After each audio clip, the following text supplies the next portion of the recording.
মাছ বেগুন দিয়ে চচ্চড়ি রেসিপিটা দেখাতে চলে আসলাম। আশা করি আপনাদের ভালো লাগবে। এখানে বড় দুইটা পেঁয়াজ কুচি দিয়েছি স্বাদ মতো মরিচ কুচি দিচ্ছি, স্বাদ মতো লবণ দিচ্ছি, 1 চা চামচ রসুন বাটা দিচ্ছি, পরিমাণ মতো হলুদের গুঁড়া। এগুলোকে আমি এখন ভালোভাবে মেখে নিব।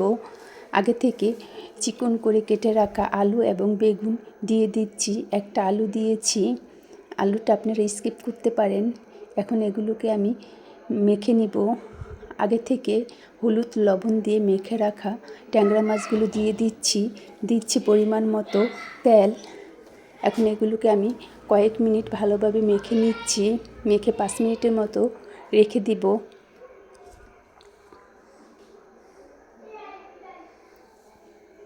এখন আমি দিয়ে দিব 1.5 কাপ পরিমাণ পানি।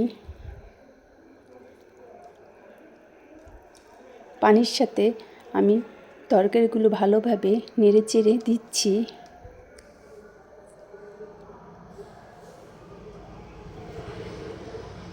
এখন এটাকে আমি চুলায় বসিয়ে দিব। চুলাটা মিডিয়াম লো আঁচে রেখে রান্নাটা করছি। ঢাকনা দিয়েছি, তার জন্য মশলাগুলো উপরে উঠে এসেছে। মশলাগুলোকে এখন ঝোলের সাথে ভালোভাবে নেড়েচেড়ে মিশিয়ে দিচ্ছি।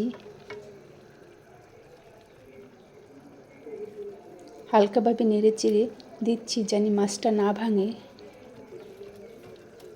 এভাবে আপনারা যে কোনো ছোটো মাছ দিয়ে বেগুন দিয়ে চচ্চড়ি করে দেখবেন, খেতে দারুণ লাগে। তরকারিটা হয়ে এসেছে। এখন আমি দিয়ে দিচ্ছি ধনিয়া পাতা কুচি। ধনিয়া পাতা কুচিটা দিয়ে ঢাকনা দিয়ে 2-3 মিনিট রান্না করে নিব। হয়ে গেল আমার মজাদার ট্যাংরা মাছ ও বেগুনের চচ্চড়ি।